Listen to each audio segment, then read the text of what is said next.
Gustavo Morera está con nosotros, él es experto en seguridad, exagente del organismo de investigación judicial, ahora abogado penalista, y tiene un amplio conocimiento y expertise, como dicen mucho, de lo que es la gama de la seguridad en nuestro país. Gustavo, me quedo con eso. Hoy se presentan estas nuevas políticas y yo creo que en mucho contexto con respecto a lo que efectivamente se va a hacer, que ya lo vamos a analizar, pero Gustavo, y pudimos leerlo, lo que hoy se presentó en Pocosí, y pues usted considera que pues, son la salida a todo esto que estamos viendo, Gustavo, la alta criminalidad y la violencia que parece crecer y no disminuir. Bienvenido a Alerta 8, Gustavo.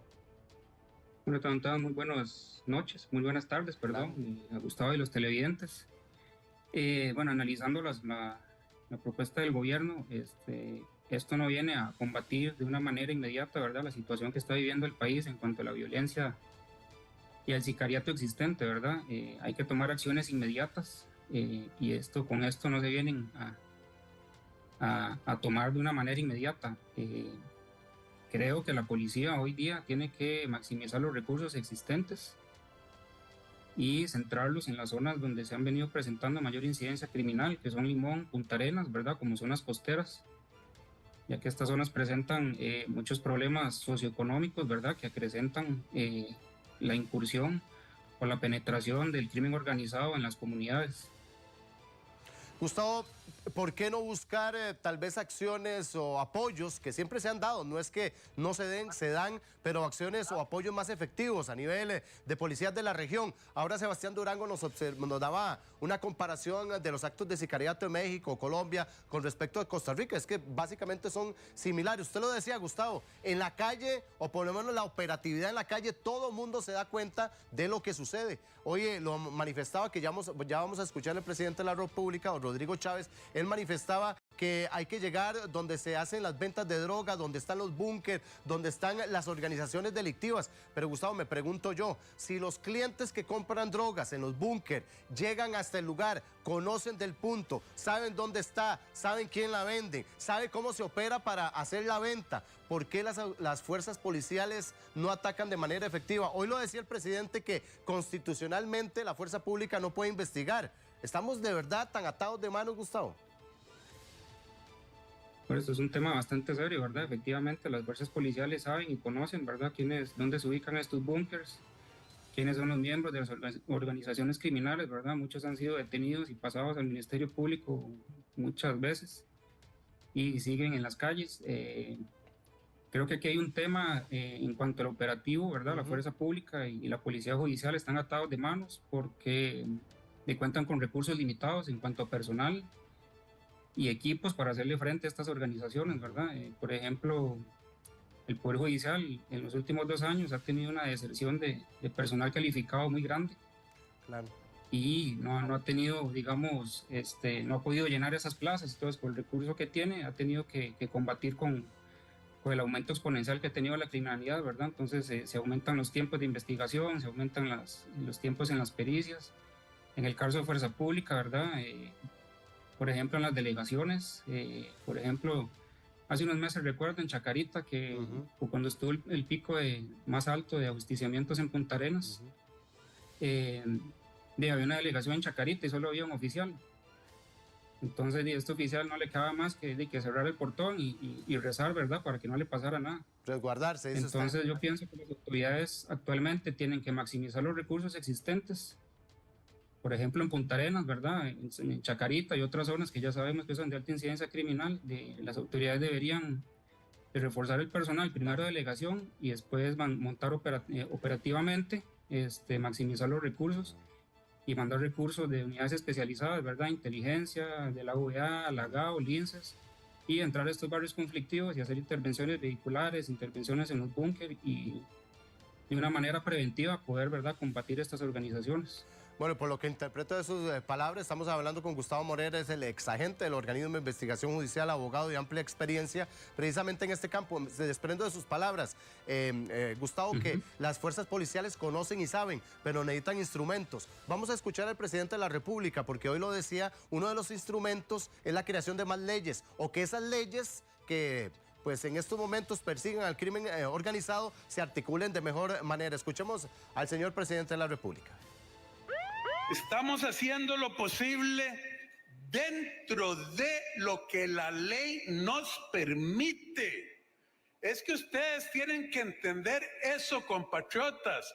Cuando el viceministro Rodríguez Steller dice que la policía no hace investigación, no es que no le da la gana a la policía hacer investigación, es que la ley de Costa Rica no se lo permite. Bueno, bastante enérgico hoy el mandatario. ¿Coincide con eso, Gustavo?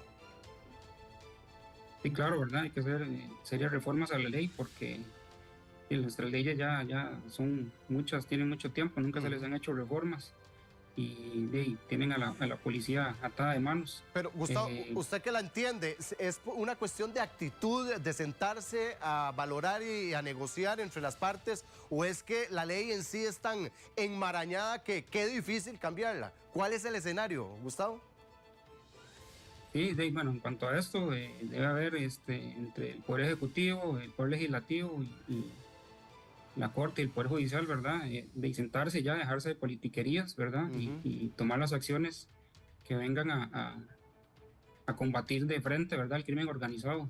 No es posible que hay 4 o 5 proyectos en la Asamblea Legislativa y no se ha aprobado ninguno. Entonces, yo pienso que el gobierno, el Poder Ejecutivo, la Asamblea Legislativa ya deben tomar acciones inmediatas para hacerle frente a esta ola de criminalidad. Pero en conjunto, Gustavo, porque hoy pues básicamente quedó muy claro por parte del mandatario que él simplemente iba a esperar las acciones del Legislativo y el Poder Judicial para poder articular, pero tiene que ser un esfuerzo de los 3 poderes, Gustavo, si no sería básicamente imposible acabar con esta ola de criminalidad y la ola de homicidios que definitivamente con por lo menos el plan que hoy se ha presentado pareciera que no va a ser suficiente. No, efectivamente, como usted dice, Gustavo, el Poder Ejecutivo, el Poder Judicial y la Asamblea Legislativa ahí tienen que ponerse de acuerdo y tomar acciones inmediatas, aprobar los proyectos que están en la Asamblea para darle más herramientas al Ministerio Público, ¿verdad? Que pueda venir a combatir estas organizaciones. Entre los proyectos que hay está la intervenciones telefónicas, está una modificación a la Ley de Justicia Penal Juvenil, claro. Hay otra que lo que hace es eliminar ciertos beneficios en cuanto a el monitoreo electrónico y los beneficios carcelarios que reciben algunos privados de libertad. Gustavo, vamos a compartir con usted, Gustavo, tal vez para que también esté con nosotros en Alerta 8 observando la siguiente nota, porque lo que más preocupa es que países que nos llevan muchos años en cuanto al ataque a la criminalidad, porque reventó esta ola criminal hace muchísimos años atrás, como es el país hermano Colombia, allá en Sudamérica, desde los años 80, que incluso también hasta atentados terroristas tuvieron que vivir muchos de los ciudadanos de Colombia, pero con los años no han podido parar la criminalidad. Veamos lo que sucedió esta semana en Colombia, en la capital, donde fueron ultimados de múltiples disparos varias personas que viajaban en un bus del transporte público a vista y paciencia de los testigos que en ese momento se ubicaban en el lugar. Pero traigo a colación lo que hoy o esta semana sucedió en Colombia para dimensionar que no es tan fácil el destino y no es tan fácil lo que en estos momentos pretenden las autoridades de Costa Rica. Veamos lo que sucedió en Colombia este inicio de semana. El bus que salió desde Medellín fue interceptado en el sector de Montañitas por hombres armados, quienes se subieron y dispararon en contra del grupo de personas que viajaban. El conductor fue obligado a continuar la marcha hasta el casco urbano de Puerto Berrío. Dentro de las primeras actividades de verificación, se pudo establecer que este lamentable hecho se presenta en el kilómetro 91 más 300. 3 hombres y una mujer murieron. Un herido fue llevado al hospital César Uribe Piedrahíta. Este hecho se trataría de un ajuste de cuentas con grupos de delincuencia común organizada que vienen delinquiendo en jurisdicción del municipio de Puerto Berrío y en jurisdicción del corregimiento de Puerto Laya, jurisdicción del municipio de Cimitarra, Santander. El vehículo fue estacionado en las afueras de la oficina de la empresa transportadora. Gustavo Morera, Colombia tiene 40 años de tener este fenómeno de violencia social. ¿Qué podemos esperar en Costa Rica si en Colombia continúan evidenciándose y registrándose estos hechos, Gustavo? Bueno, erradicar la criminalidad es sumamente difícil, ¿verdad? Más cuando se trata de crimen organizado, ya que muchas veces tiene penetración, ¿verdad?, en todas las instituciones del gobierno y la policía. entonces resulta sumamente difícil, ¿verdad?, erradicarla. Es sumamente urgente que el país tome acciones, ¿verdad? Esto ya se veía venir hace años, ¿verdad? Hace años se viene hablando que aquí iban a sentar los cárteles mexicanos, los cárteles colombianos y sus formas de operar y ya lo estamos viendo hoy en día.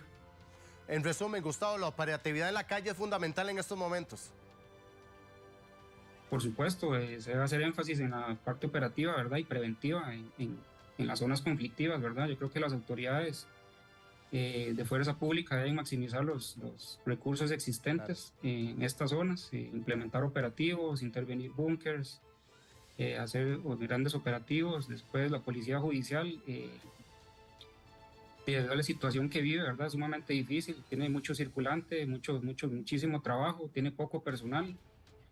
Y por ejemplo, hablaba de homicidios, por ejemplo, en las unidades, por ejemplo, en Limón o en otras regionales del OIJ, el personal que ahí está, este personal tiene que atender todo, ¿verdad? Tiene que atender homicidios, tiene que atender robos, tiene que atender violaciones y todos los delitos, ¿verdad?, comunes, claro, más los homicidios y el crimen organizado. Entonces es sumamente importante, ¿verdad?, tal vez que las autoridades implementen en estas regionales, ¿verdad?, unidades, como por ejemplo estupefacientes, ¿verdad?, que solo investiguen esto, claro, otro grupo que solo investiga homicidios y un grupo aparte, ¿verdad?, que se ocupe del restante, porque el personal es muy poco en regionales y vemos que por ejemplo en Limón va por 202 homicidios, aquí en San José va por 199, entonces es importante maximizar los recursos y tal vez que la policía judicial haga énfasis en esto que te digo y pueda darle una pronta respuesta o atender de una manera más expedita los homicidios y la situación que se vive en las zonas costeras. Gustavo Morera, exagente del OIJ, abogado, gracias por haber estado con nosotros y por lo menos recrear un poquito dónde estamos, para dónde vamos y esperemos que por lo menos este fin de año ese pronóstico que hacen los especialistas de llegar a los 900, superar incluso los 1000, no se den. Gracias, Gustavo. Gracias.